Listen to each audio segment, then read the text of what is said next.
वेदों तथा श्रीमद् भगवद गीता का प्रचार करने वाले हमारे चैनल सनातन धर्म ज्ञान गंगा में आप सभी का स्वागत है। मेरे प्यारे कृष्ण भक्तों, आज के हमारे वीडियो में हम लोग श्रीमद् भगवद गीता से अध्याय 7 के श्लोक 1 को भगवान श्री कृष्ण जी की कृपा से सरल रूप में समझने का प्रयास करते हैं।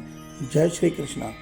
मेरे प्यारे कृष्ण भक्तों, श्रीमद् भगवद गीता के अध्याय 7 के श्लोक 1 में भगवान श्री कृष्ण जी अर्जुन के माध्यम से हम सब मनुष्यों को यह सत्य बता रहे हैं कि हे पार्थ, अन्य प्रेम से मुझ में आसक्त चित्त तथा अन्य भाव से मेरे परायण होकर योग में लगा हुआ तू जिस प्रकार संपूर्ण विभूति बल ऐश्वर्य और गुणों से युक्त हो सबके आत्मा रूप मुझ ईश्वर को संशय रहित होकर जानेगा, अब तू उसको सुन।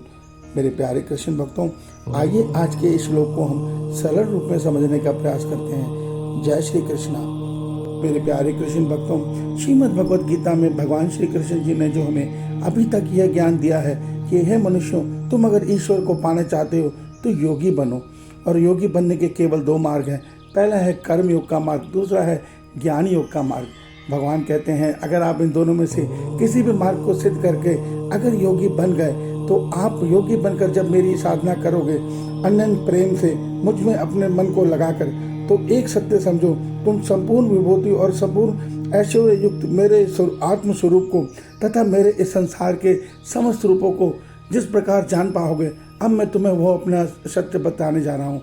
मेरे प्यारे कृष्ण भक्तों, अध्याय 7 में भगवान श्री कृष्ण जी हम मनुष्यों को यह सत्य बता रहे हैं कि जब संसार का मनुष्य संसार के समस्त विषय भोगों से मुक्त हुआ अर्थात समस्त कामनाओं से मुक्त होकर परमात्मा के सगुण स्वरूप या निर्गुण स्वरूप में अन्य चित्त लगा के अन्य भाव से परमात्मा की निष्काम भक्ति करता है, उनको पाने के लिए ध्यान साधना करता है, तो भगवान कहते हैं ऐसे मनुष्य को सर्वप्रथम अपने भीतर से ही यह सत्य समझ में आता है कि इस संसार के हर रूप में परमात्मा ही है। वो परमात्मा के सगुण स्वरूप, निर्गुण स्वरूप, निराकार स्वरूप और यह स्वरूप जान लेता है कि मेरे परमात्मा इस संसार में समस्त रूपों में किस प्रकार विराजमान है। मेरे प्यारे कृष्ण भक्तों, हम पहले भी ये सत्य पढ़ चुके हैं और जान चुके हैं कि परमात्मा का तत्व ज्ञान कभी भी पढ़कर और सुनकर हमें नहीं आ सकता। ये केवल अनन्य भक्ति से ही प्राप्त हो सकता है और ये उन्हें प्राप्त होता है जिन्हें जो परमात्मा के निष्काम रूप से उनको पाने के प्रयास में या उनके प्रेम में पढ़कर उनकी भक्ति करते हैं। जब भगवान को पाने के लिए हम उनकी भक्ति करते हैं तभी भगवान हमारे लिए तत्व ज्ञान का मार्ग को खोलते हैं।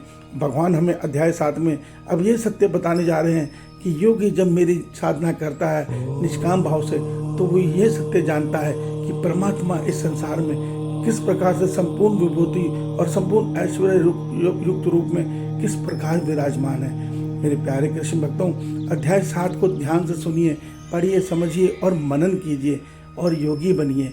भगवान ने अध्याय 6 तक हमें यही सत्य बताया है कि सर्वप्रथम ईश्वर को पाने के लिए पहली शर्त यही है कि मनुष्य को योगी बनना ही पड़ेगा। जब तक मनुष्य योगी नहीं बनेगा तब तक मनुष्य की अध्यात्म यात्रा आरंभ ही नहीं हो सकती।